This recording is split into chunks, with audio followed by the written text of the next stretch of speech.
Chair. Yeah, kindly sign your affidavit in the presence of everybody.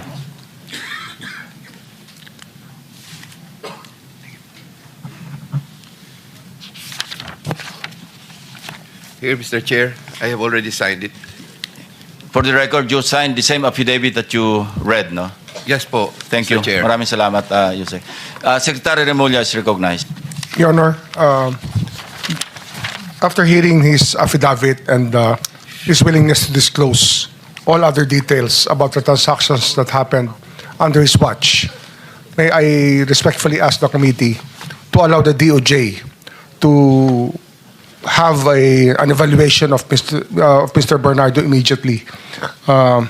This matter has to be done because of the gravity of the situation and the fact that we may have to really work overtime on legal matters that are needed or necessary legal matters so that we can preserve the monies and other things that are involved in this discussion.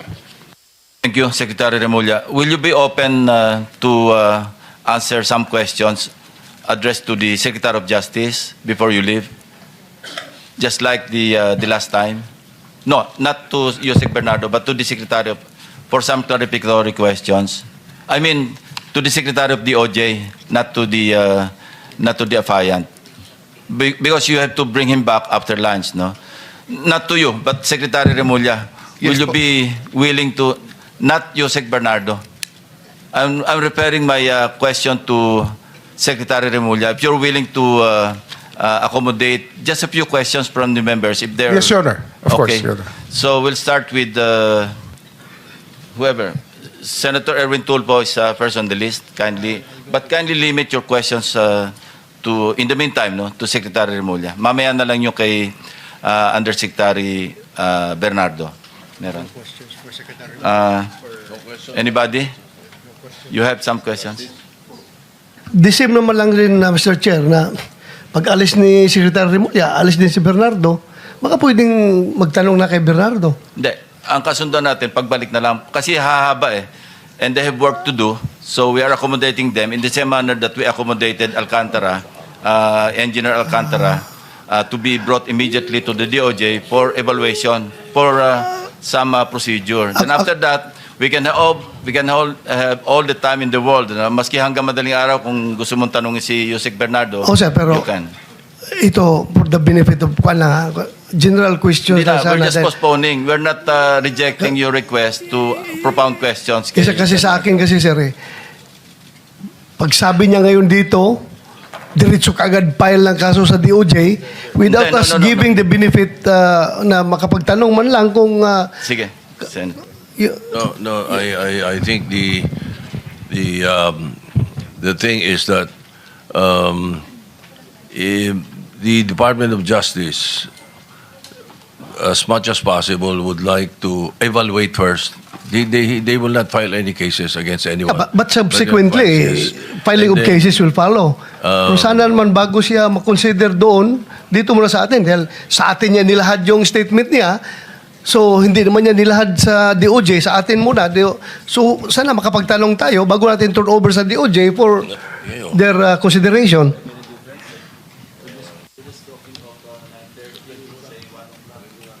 Mr. Chair, I think the point... Hearing is suspended.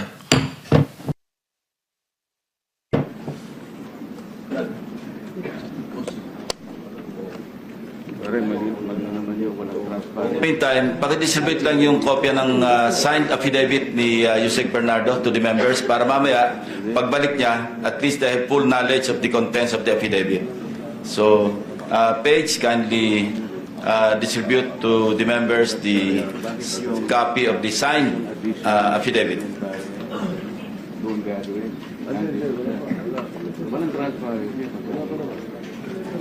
Hindi, kagaya nung nangyayari, tinanong niya si Alcantara, tapos biglang nagbago.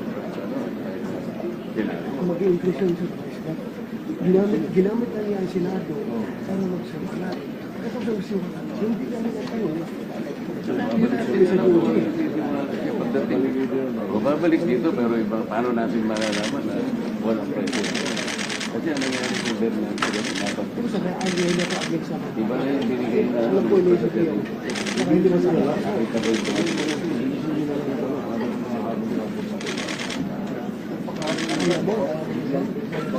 Dito na natin. Tanongin para makita natin. Bilisan nyo lang yung tanong. Para mapag-aralan ko yung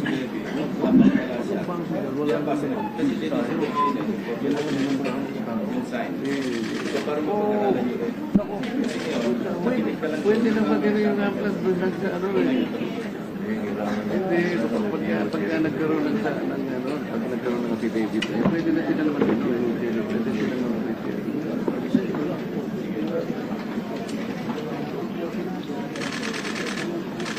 Hindi, pero babalik siya.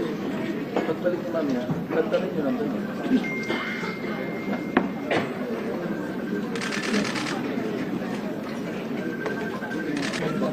Dito na natin. Tanongin para makita natin. Bilisan nyo lang yung tanong. Para mapag-aralan ko yung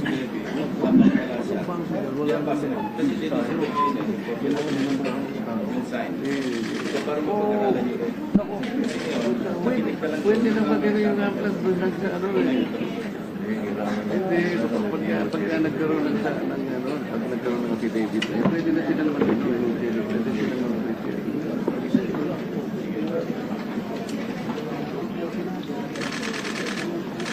Hindi, pero babalik siya. Pagbalik ni Mami, nagtanong nyo lang doon.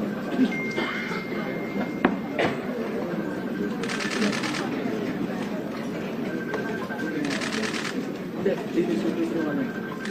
Sinisipit yung kanya.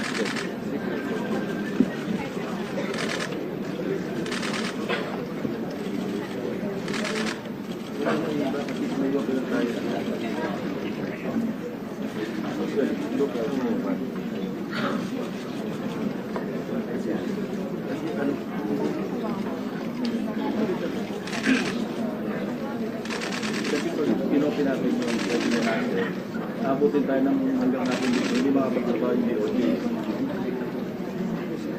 Hindi yun. Ganito. Kung iupin natin ng question and answer na yun, matatapos tayo siguro. Hindi makapagtrabaho yung DOD. Patrabaho na muna sila, italik mo ng 30 o 2 o'clock. Sige na natin. Definitely.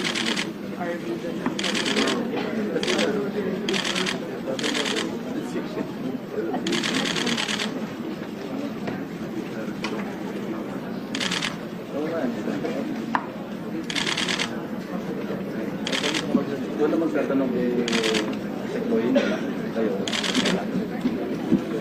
Alam mo,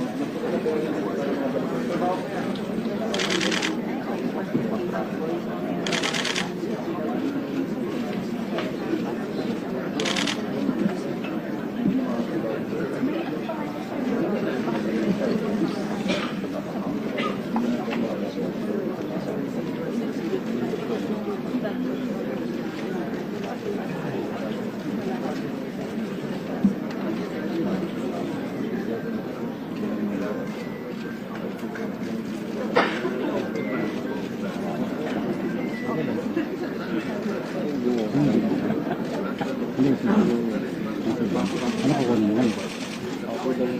Kasi doon ang alas 2.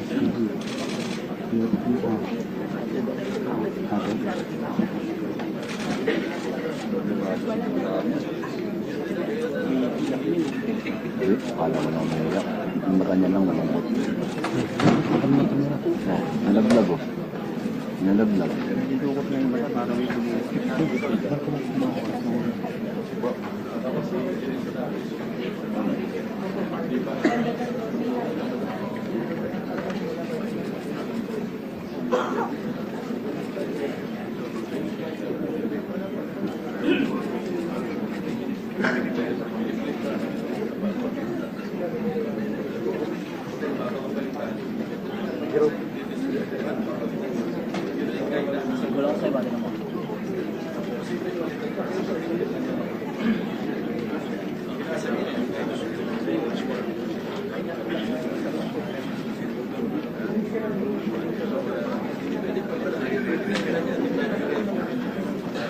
Kumain ka muna. Roy? Asan? Hearing is resumed. Since there are no senators who wish to propound questions, I think you can... To the Sir- DOJ Secretary. Short lang Yes, for Senator. DOJ. Okay. Yes, sir. Secretary Remulla, sir, Yes, sir. can we confirm from you, so far sa itong tinatakbo na investigasyon natin, kung ilan na yung na-admit ninyo sa Witness Protection Program from our resource persons? Kung meron na ba? Sir, under the Witness Protection Program, dalawang klaseng testigo po. One is a protected witness, people who testify in proceedings. If they request assistance from the DOJ and applying for the program, we give them a protected witness status, which means bibigyan na ho namin sila ng security at yung mga ibang benefits pwede na makuha. Ang kapagkakaiba lang, pag sinabi hong state witness, ibang procedure din po yun. Kaya yung po yung ina-evaluate ngayon, sa dami po ng transaksyon na nandito, inaayos po namin, tinitingnan ho namin kung paano ho, ano talagang krimen sa kami magko-concentrate. At kung kaninong testimony po pinakamahalaga under the Witness Protection Act. Yun po, kailangan po makita namin kanino talaga ang necessary para makakuha kami ng conviction later on. Yun po lang ho ang ano dito. Sir, so far, the level of protection that is being provided to the Diskaya, to Bryce Hernandez, sa ngayon ay sa amin pa lang yan sa Senado? Yes, sir. Wala pa. Sir, I just wrote a letter to the Senate President. I don't know if it was sent here yesterday. Ito po yung informing the senators that we have provisionally accepted them to the program. Tapos i-evaluate namin sila as state witnesses, pero bibigyan ho sila ng security mula po sa sulat na to ay matanggap na Senado. Since they're still under itong tatlong taong ito, si Bryce Hernandez, JP Mendoza, and Henry Alcantara, ay nasa custody po ng Senate at naka-contempt. Hindi po namin sila binibigyan pa ng security, pero ini-inform po namin kayo na bibigyan na namin ng security.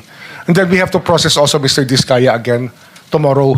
Mahabang proseso ito kasi ang dami hong transaksyon, tsaka dapat alam po natin ang direksyon kung saan po papunta ang mga demanda.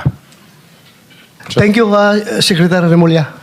Mr. Chair, okay na ako. Thank you. Chair, Mr. Chair, Yes, Senator Marcoleta. I just want to make of record that when I approached the Secretary of Justice together with Engineer Bernardo, both of them committed that Engineer Bernardo will go to the DOJ accompanied by the DOJ Secretary for the purpose of filing the appropriate charges only. And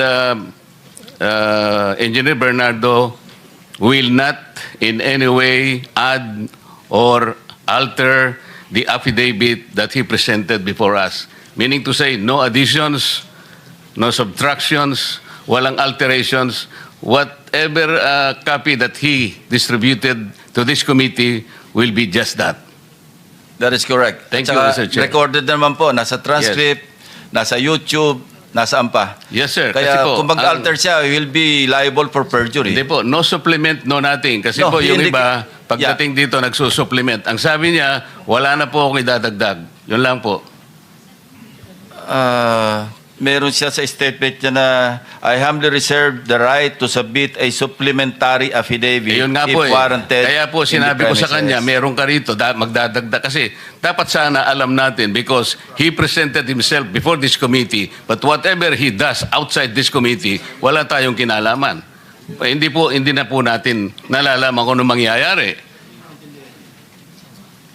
I mean, for purposes of transparency, Mr. President, You're saying Mr. Chair, that, just in kaya case- po pumapayag na kami na dadil. Paano yung supplemental? Hindi na po natin malalaman. There will be no guidelines. Dito rin po yung Dito rin supplemental. gagawin yung supplemental. Hindi nga po natin malalaman eh. We will not be guided. Ano ba sasabihin niya? Why not before us? Hearing is suspended. Resolved.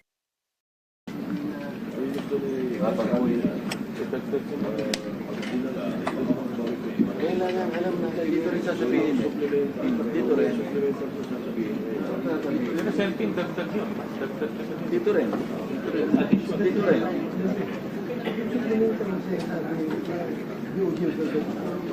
Dito rin. Hindi niya gagawin doon. Hindi niya gagawin doon. Dito rin. Walang issue eh. Anong gagawin niya? Gawa na pa. Dadagin dito. Kung meron pa sa maalala, dito rin sa atin sa dagdag naman dyan. I was asking the Secretary of Justice what are the parameters kung sakasakaling magkaroon. Suspended pa po tayo. Kung may tanong po kayo, lapitan nyo na lang muna.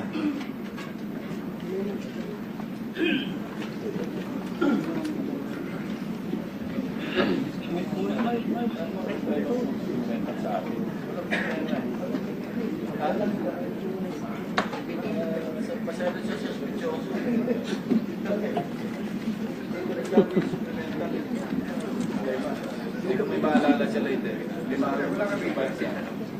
Kung gagawa na natin siya ng palit.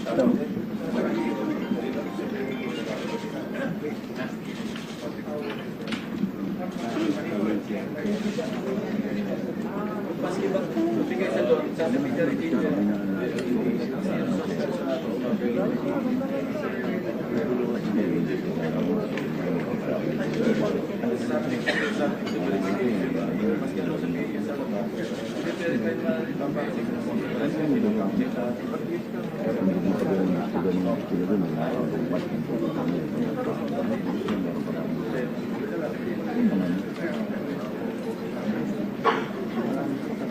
Kaya nga, dami supplemental.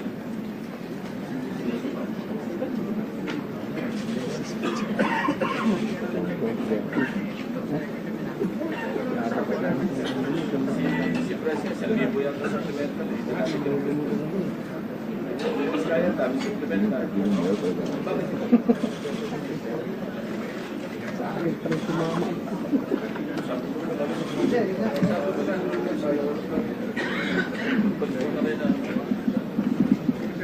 Siya din matalino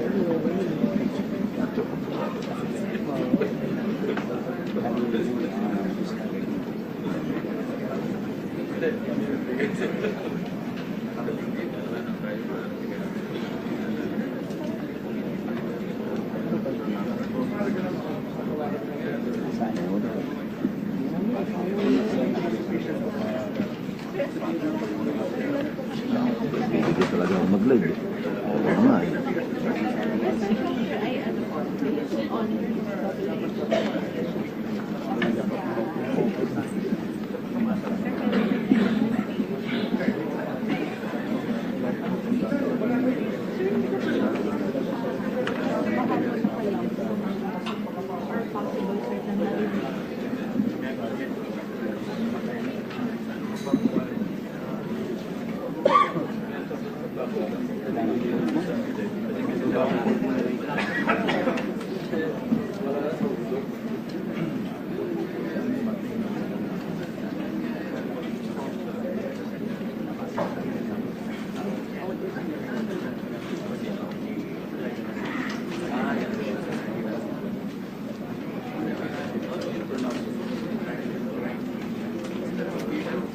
Ano nang hiyayin ng batas? Tip? Ha? Tip yata. Tip clear.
Pwede na tayo mag-resume, sayang oras.